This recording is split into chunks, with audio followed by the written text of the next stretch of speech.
and they stay there, and they say yeah, and they stay there. Cause all I do is win, and if you going in, put your hands in the air, make them stay there. Yo, welcome back to Unbroken Stories, the journey to recovery, where we share the real stories of strength, hope, and in that transformation, the ever elusive transformation. I'm your host, Nico, and I'm in the building. I just want to say I'm rolling dolo. No co-host, I'm rolling dolo. Me and B. Watts have separated, gone our separate ways. I just feel like he was going in a different direction, and mutual separation. So no love lost. I'm sure he'll be back on the show as a guest. But we rocking dolo, solo dolo, and much love to B. Watts. I hope everything you strive for accomplishing, you accomplish all those things. I'm here for you anytime you need me. But with that being said, we're going to dig into the pies: physical, intellectual, emotional, and spiritual pies. That's where we kind of break down where we're at mentally. So physically, I'm fit. I feel good. I feel like I'm dialed in physically. In the gym, I'm trying to eat better. I'm not really good at that part, but we're going to work on it. Drinking a lot of water, trying to eat a little bit better, trying to cut back on some of them sweets.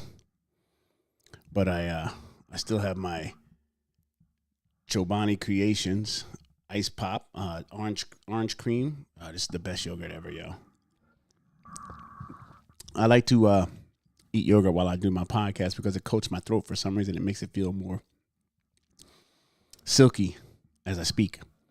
So so physically I'm dialed in as far as fitness and no aches, pains, and the hamstring is feeling real good. It still lets me know, like, hey, I'm not 100%, but we're getting there. Intellectually, I mean, I'm doing this all by myself now, so I'm a little bit more challenged. I got a more steps that I have to take care of before I can actually get the show on the road. So I love the challenge. I'm up for it. And then emotionally, I feel good.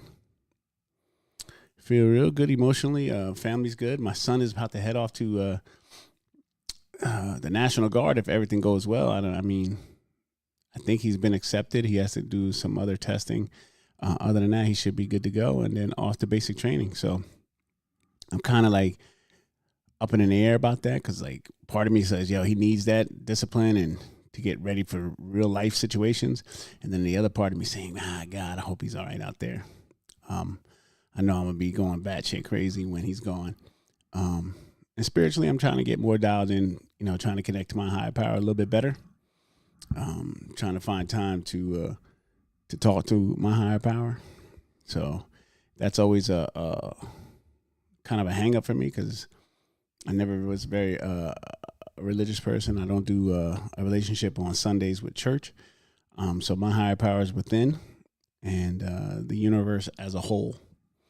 Everything, the trees, the birds, the butterflies, the ants, the mosquitoes, all of life and what it has to offer this world, the sun, the air, the ground, the dirt, all of it is connected. The roots to the system runs through me, runs through the universe. So what you put out is what you get back. That's where I'm at pies-wise. I hope all of y'all are having an amazing Labor Day weekend and you are soaking up the sun, barbecuing if you are. I did make a 12-hour beef stew yesterday, and I have to say, I put my foot in it. That shit is amazing. I feel like going to have some right now. But I can't eat it 3 days in a row. I made it yesterday. I had it yesterday. I had it today already. I'm going to probably have it again tomorrow because it's so good. Just to know, I'll let you know, I put in, I got, the beef tips. I got potatoes, corn, celery. I got, what else is in there? Carrots, beans, and an assortment of spices I can't divulge because that's my secret recipe.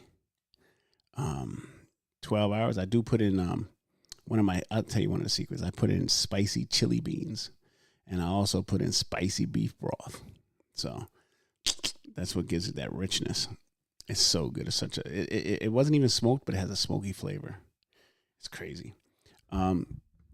Today's episode. Let's get into it. What we're gonna talk about today? We're talking about something. We're gonna dig into something that every person in recovery eventually has to deal with or has to face. And what that is basically what it really means to live in a step that you're working on. So many of y'all know I follow a 12-step program in my recovery. I'm currently on step 2 this time around. And I'm doing it very thoroughly with my sponsor. And when I say thoroughly, we go through the basic text, the It Works How and Why, both the hardcover book and the study guide. Then we go into the traditions book. And then we try to live that step. So currently, for me, so let's start with step 1. That's the easiest one to start with. Because keep in mind, we spend so much time writing and sharing our steps with sponsors, our network, people in our program. But the real magic happens when we take those words from the page. We don't deal with the page no more, and we apply them in our daily lives. So basically, we want to take the study and apply it and apply it into application in real life situations. You know what I'm saying? So when you're about to go from 0 to 100, are you being able to apply some kind of step or principle to prevent you from going from from ice cold to red hot? You know what I'm saying? We want to prevent that kind of thinking, that on-off switch where it just you explode or implode. So these are the ways. Like once you start living the step, it's all about action, honesty, and spiritual growth. It's about choosing recovery principles over old behaviors, one decision at a time. Today we'll talk about what that looks like and why it's so hard some days, and how practicing these steps daily changes everything. So you basically, when you do a step, you want to study it. You want to go over it with your sponsor. You want to apply it in your daily life, but you want to live it. So step 1, understand that your life will become powerless and unmanageable. And you need to surrender to that. You know what I'm saying? So give me 1 second. I want to pull up the step I'm actually working on for you guys. And I like to be thorough with my with how I see if I can get these steps up on the screen for you guys.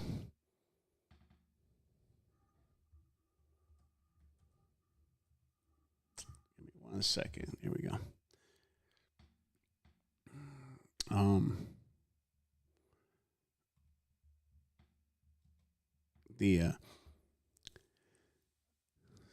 What is this? No, that's AA. We don't do AA. We do NA. I do NA. For some people, AA is perfectly fine. I'm a firm believer of the 12 steps of NA. So, like I said, we admitted we were powerless over our addiction and that our lives had become unmanageable. Powerless over our addiction and our lives become unmanageable. So for me, I've been clean 37 years, so struggling with using is not an issue. I don't have that issue. The desire, my higher power removed the desire to use a very long time ago. So for me, I got to work on behaviors. Nobody likes to work on behaviors and character defects. And believe me when I tell you, unbeknownst to y'all, I have a lot of defects. Like your boy's cuckoo for Cocoa Puffs. I'm crazy to the motherfucker. And but I'm working on that, and I've been working on that for years now. And it's vital to implement a principle or a belief or a step in real time. Like I can't even begin to tell you how important it is, from working the steps and walking them out on a day-to-day basis. Like working the steps, anybody can read, write, and talk. But once you walk the walk, can you talk? Once you talk the talk, can you walk the walk? Once you have decided that, okay, this is the only way I can do this, then it becomes possible. So what I'm trying to tell you is, even though I have 37 years clean, I'm only, let's see, what's today's date? Today is August. No, today is, August 31st. August 31st. So that's 12 months. I'm on 16 months. 16 months removed from boosting. And I'm not talking about just going in there, grabbing shit from the store and stuffing it under my clothes, but like finessing it, like theft by deception. When I go into the self-checkout, am I scanning every single product? I didn't. That's stealing. If I go to a restaurant and I say, hey, can I get a cup for water? And then I fill it up with fruit punch, that's stealing. You know what I'm saying? Like I'm on 16 months for the first time in my life, 16 months without stealing. Okay? That's first of all, that's applaudable. That's an applaudable thing to go 16 months. I know the business is like that.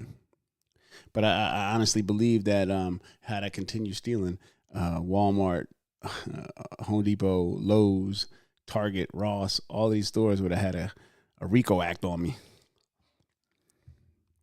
A one-man RICO Act. Because I've been doing it for so long. It was just a matter of time it get caught up to me.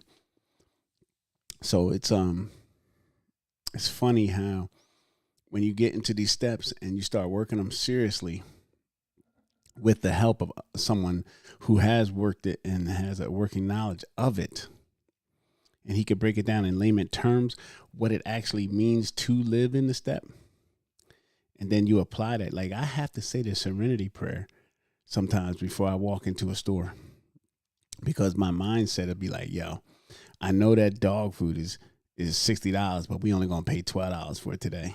Or I know those 2x4s for that deck project that I gotta do are $5 each, but we only gonna pay $1 each.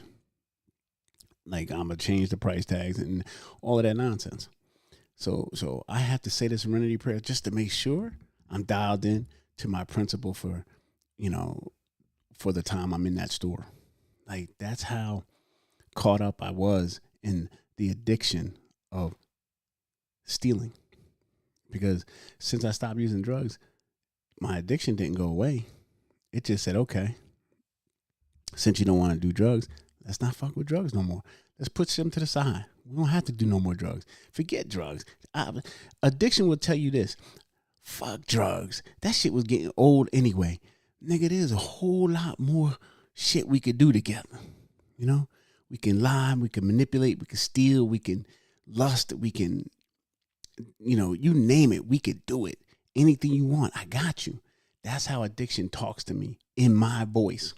Like addiction will tell me. See, a lot of people get caught up with addiction. Oh, he's getting high. Forget, I ain't been high in 37 years, but I'm still an addict because all I did was substitute getting high, the feeling of getting high, with something else. And I hate that I did that because it makes me feel weak. You know what I'm saying? Like I'm living like a hypocrite. Like I'm saying I'm clean, but I'm over here stealing at 53 years old, 54 years old. I'm stealing stuff. I'm lying. I'm not a liar, but I lie. You know what I'm saying? I'm not a manipulator, but I do manipulate. So it's crazy how when you're not paying attention and you're not putting the steps to work every day in your life, how addiction will sneak up on you and twist your mind. You know what I'm saying? The drugs wasn't the problem for me. You know what the problem for me was? Me. All my problems were right here. How I talk myself into doing things. How I cope, or should I say lack thereof, coping with my emotions, my feelings. I don't know how to deal with them, so I just numb it up some way or another. Or the feeling of the insecure feelings that I have, like the low self-esteem. If I put somebody else down, then my esteem will be higher than theirs. Like that shit is crazy to me. So don't get me wrong, writing the steps down and working on the steps and study them, that shit does give you insight. That's what you need to understand how to apply them in your daily life. I can't stress that enough. You need to work the step, write it down, study it, go over it with your sponsor, and then you can begin to learn how to process it in real time in everyday life. Like when you're about to go to your boss and you're about to have a conversation, you know that conversation is going to go wrong because your emotions are starting to build up, that you can actually take a second, take a deep breath, pause, and then have a conversation without getting your emotions involved. That's part of working the step. Step one, surrendering to the fact that you know you can go from 0 to 100 quick, like that. A lot of times, I give you an example. This happens with a lot of, let me say, a lot of people that aren't from this country. You ever notice when they get mad, their accent changes? They'll go back to their natural accent because they revert back to their natural feeling. So if they're Spanish or if they're Jamaican is the best. Jamaican person, he might be sounding less Jamaican, but as soon as he gets angry, that Jamaican accent goes 0 to 100, flies. Or Trini, or Colombian, or any kind of Spanish for that matter. They can go from 0 to 100 and the accent changes because they're reverting back to what they know. They didn't apply the principle that they learned because they ain't working the steps in real time. That's how I see it.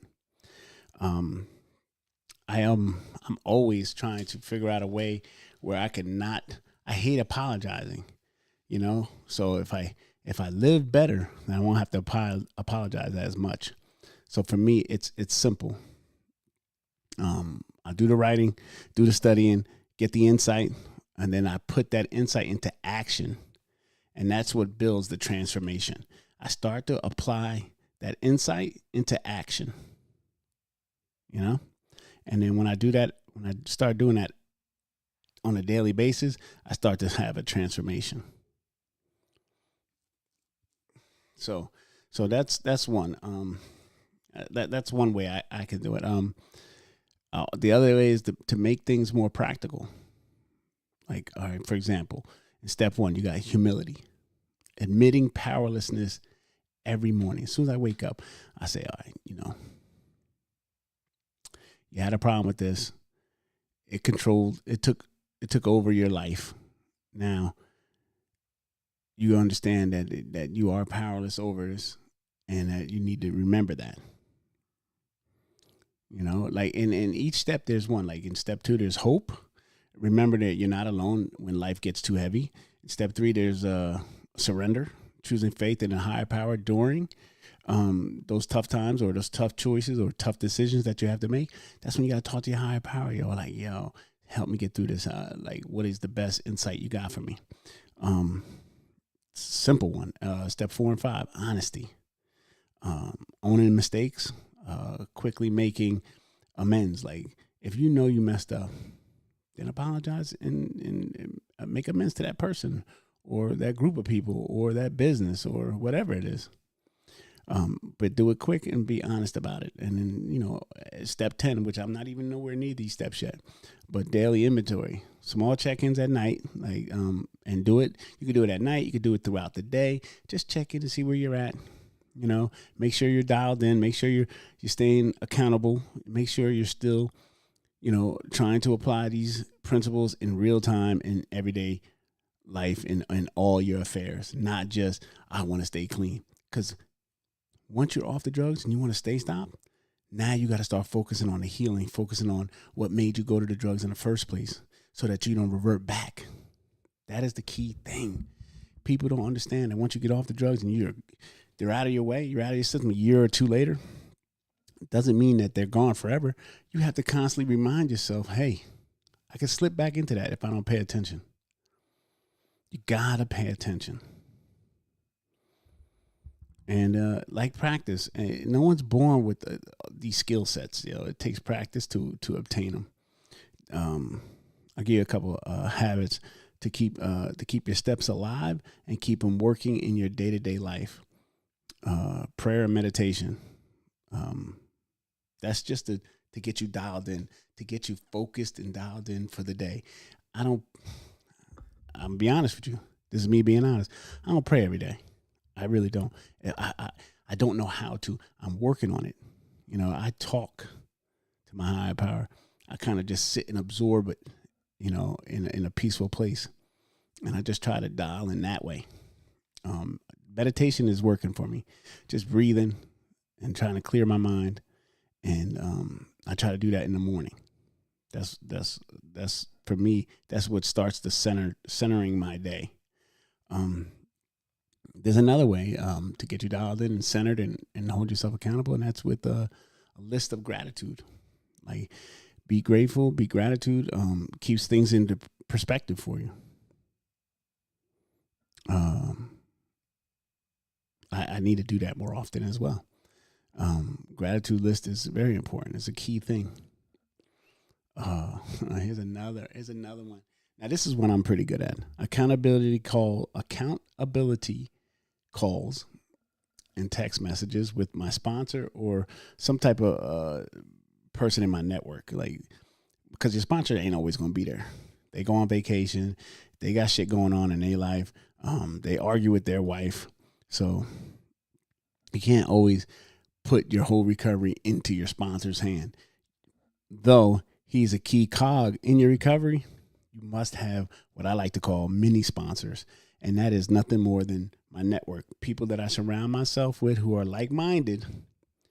And they hold me accountable for when my thinking goes awry. Okay. When my thinking goes off the cables, that's when I got to start figuring out who am I going to call, who am I bounce this shit off before I make a decision. So accountability calls or text messages to your sponsor or someone in your network that can hold you accountable.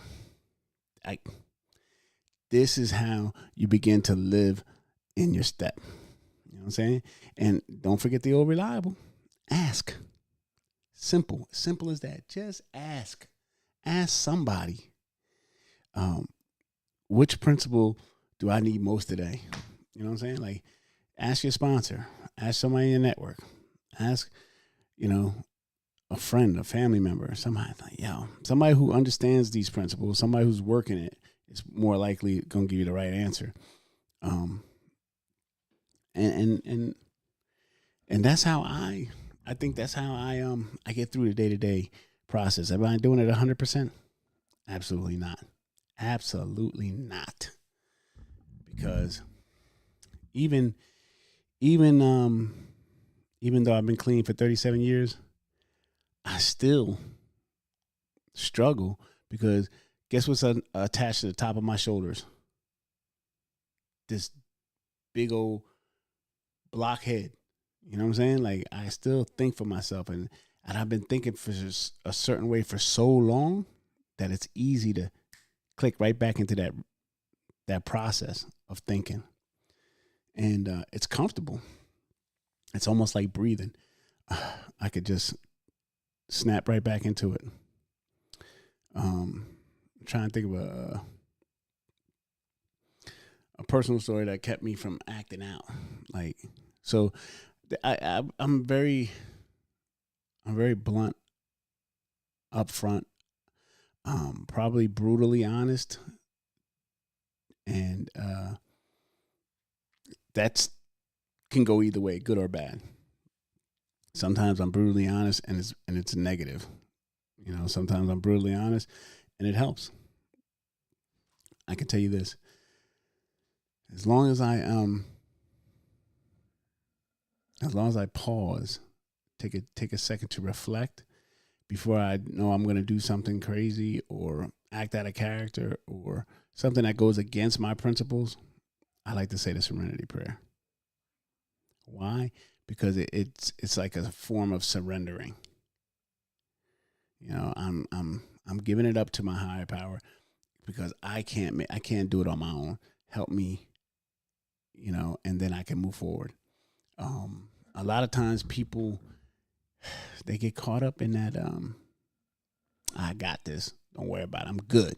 I'm good. And they might go into the bar, and before you know it, they're having a drink thinking, I ain't never was a drunk. So I'm cool with this. Nah. Alcohol is a drug. Don't be fooled. Alcohol is a drug. Simple as that.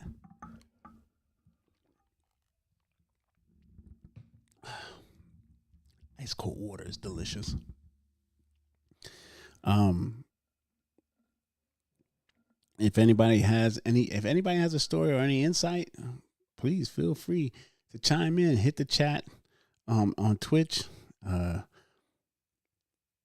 You can shoot me a text, and I'll try to reply to it during the podcast. So that's what we're here for. I shouldn't say we. That's what we collectively as a group. You, me, that's we. No co-host no more. Makes it feel a little different. What are the benefits of living the steps? What is a benefit? The best way I can explain a benefit is you're growing spiritually, emotional freedom, and you develop better relationships. These are the three, I think, key benefits of living in a step. You're growing spiritually, emotional freedom, and you're building better relationships. You also stay grounded in recovery, even when life is chaotic. Like, what people don't understand, 37 years clean. That's what I have. But I constantly got to work with business relationships, employee relationships, my son relationships, just, in general, like so many different relationships that I got to juggle, or I may do something to let somebody down, or I may lose my cool. I got to constantly remind myself to stay grounded in recovery, because that's what helps me get through. And that's what helps me nurture those relationships. So if I don't stay grounded, I'm all over the place. And then at the end of the day, I want to be a better example of what walking in steps looks like and how it can have hope for others. Like, we can't keep what we have as addict. I can't keep what I have without giving it away, because it was given to me so freely. They ain't asked for nothing. So I have to give it away too.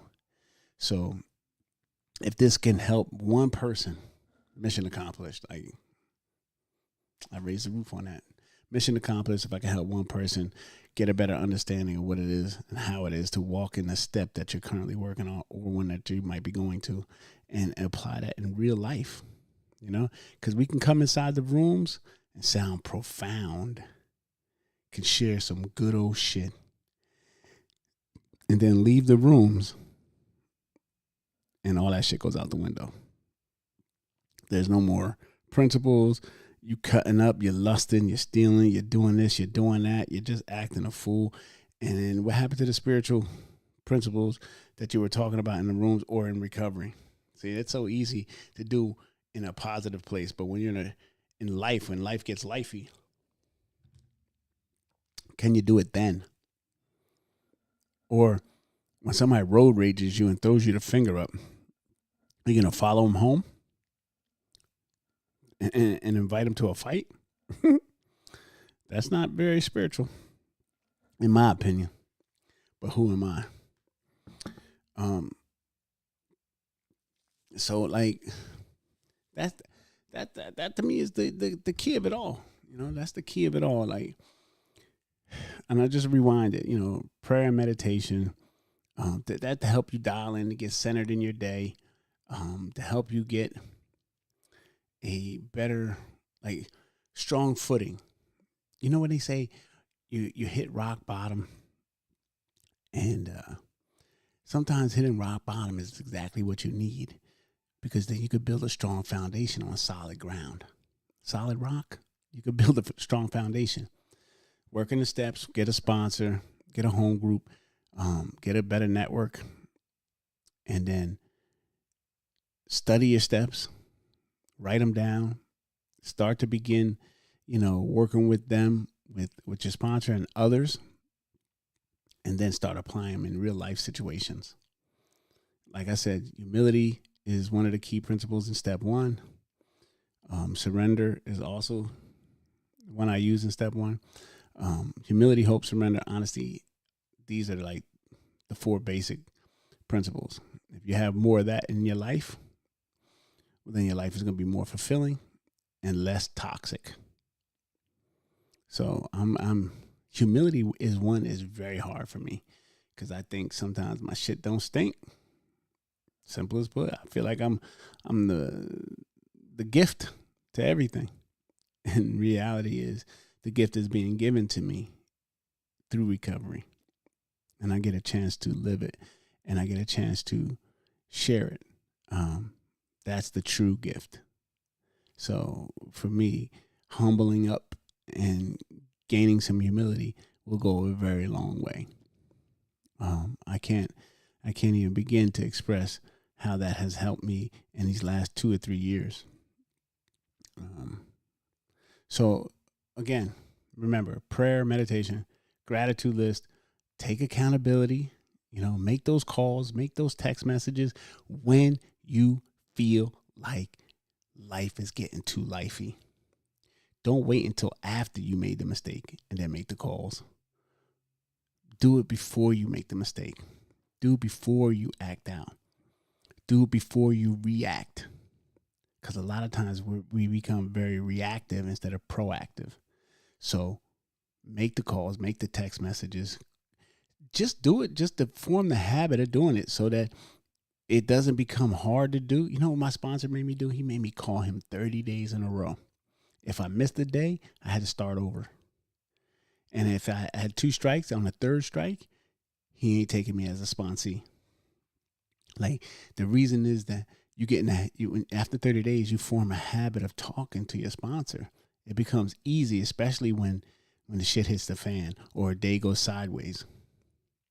Or you just have one of those days where you're like, yo, I'm ready to have a drink, or I'm ready to act up. So form a habit. If you're not calling your sponsor, call your network. Call people in your network. I'm doing stuff with people in my network that I thought I'd never do. Like the other day, I just procured a new church for our meeting because it was, they were trying to finesse us out of more money. And I said, let's just find another place. And I went and met with the church administrators, and it's going to be a great fit. And we're going to move there starting on the 29th. Like, normally I would have been like, fuck it, let's just bounce. We had that shit in my backyard. Like, but when you take the time and do the steps properly, when I say steps, like, instead of just being reactive, take time, think about it, and figure out a plan. That goes in all aspects of life. Like, anything that's thought out, well planned, ends up having a better result than just being reactive because you're angry at the moment. It's okay to be angry. It's okay to be sad. It's okay to be upset. It's okay to be frustrated. It's okay to be depressed. But it's how you react to those feelings is what makes it either okay or not okay. If someone makes you angry, don't give you the right to punch them in the face. Like, for a long time, that was me. You say too much shit sideways, I'm gonna slap the shit out you. I used to say that in meetings. Like, I made public announcements like, I'm gonna slap the shit out of somebody because I didn't know how to deal with my anger. I still struggle with that, but I'm working on it on a day-to-day basis. And when I'm not sure, I reach out. I don't try to isolate and figure it out on my own, because my own thinking is what got me in this position in the first place. My own thinking is what made me go cuckoo for Cocoa Puffs. So for me, I really got to dial in and just take a deep breath, surrender, understand that my life was once powerless and unmanageable, but now I'm working some steps, and I have tools in my toolbox that I could utilize in real life situations. Patience, that's in my toolbox now. Respect, kindness, humility, honesty, hope, These are all tools that I keep in my toolbox just in case shit get out of hand. I can turn, hold on, let me go in my toolbox, grab one out, boom, there you go. I apply that principle to the situation, and let's see where it goes from there. Because anger only begets more anger, violence only begets more violence, and all the negative things only beget more negative things. So if you argue with kindness, you'll get kindness back. If you fight with respect, you'll get respect back. It's just the way it is. So I'm feeling very blessed today. I feel very, very alive. Not in a sense where I have to manipulate, get over schemes, plot, or figure out a way to hustle. I'm alive because I know for the first time in my life, I'm doing things differently and it's working. I'm following a set of principles that were written so simply. I can follow them in my everyday life, and I know that they work. That's the beauty of my 12-step program, is I know that they work. Those principles work, and I'm gonna start utilizing them more and more often. So this way, I could build better relationships, and people can have better faith in me. You know what I'm saying? So I'm very blessed to have that. That was a little email that popped up on my computer, if you heard that sound. So with that all being said, living a step is where I feel is where recovery truly takes the root. When you live it, you work the step, you study the step, you write down questions of the step, you go over the step, and then you live the step. And that's when true recovery, true in-depth recovery takes root. It's not just about filling notebooks or checking boxes. It's not about, oh yeah, I read that paragraph, I read that chapter, I did this. It's about the transformation that shows up in how we treat people, how we handle stress. When shit goes sideways, how you going to handle it? And how we connect to our higher power. That you have to be able to do it, not just in the good moments in life. It's easy to be grateful in the good moments. It's somebody once said, I hope I don't mess this up. I'm gonna just paraphrase because I don't know the exact way he said it. The person that's catching a bus, I'm gonna mess this up. The person that's catching a bus, there's always somebody wishing they can catch a bus. Then there's the person that's riding a bike. The person that paralyzed wishes he could ride a bike. And then the person that's paralyzed, there's always somebody saying he wishing they wasn't dead. You know, like he just passed and he wish he could just be paralyzed. Like there's always something for you to be grateful for, is my point. And as long as you can find out what that is, you'll be better off. Like my mom used to always say, big up to Mom. I love you, Mom. Mom is the greatest person in the world. When a door closes, a window opens. And I believe that. There's always light at the end of the tunnel. Put into the world what you want back from the world. The universe, put into the universe what you want back in the universe, because if you don't, it's gonna haunt you. It'll come back and get you and show up in a way you don't want it. So remember, how you handle stress and how you connect to a higher power. Every step teaches us a principle, and every day gives us a chance to practice that principle. Like, so if you're listening right now and feeling stuck, remember this: it's progress. Always chasing progress, not perfection. Perfection is never going to happen, but progression always can. Keep showing up. Keep practicing your principles in all your affairs, and watch how your life changes. Like, I guarantee if you practice your principles in all your affairs, your life will change for the better. I believe that wholeheartedly. So let's do that together. Let's keep showing up. Let's keep practicing these things in all of our affairs, in every walk of life, in every situation. Every time you feel you're going 0 to 100, try to practice a principle to alleviate some of that pressure. I want to thank you for joining me on this episode of Unbroken Stories, Journey to Recovery. If this conversation helped you, share it with a friend. Subscribe and come back for more real talk about healing, growth, and the power of recovery. Until next time, stay unbroken. Also, if you haven't seen it, the book 40 Years to Heal a Broken Child, you can order it on Amazon, 40 Years to Heal a Broken Child. I also got merch. And if you can, it's the Unbroken Stories podcast t-shirts. You can cop one, easy 20. It's a 20 spot, because I got to pay for all these accounts. I got to pay for this equipment and these mics, these cameras. And I'm trying to recoup some of it. I'm not going to lie. I'm trying to recoup some of it. I spent too much. But please subscribe. Go on YouTube and subscribe. Hit that follow button. Go on Instagram, Unbroken Stories Podcast. Hit that follow button. Anything else? What else is it? Instagram, YouTube, and Twitch. Okay? So do that. Stay unbroken, man. And I'm Nico. I'll be seeing you next week on Sunday. Much love and respect.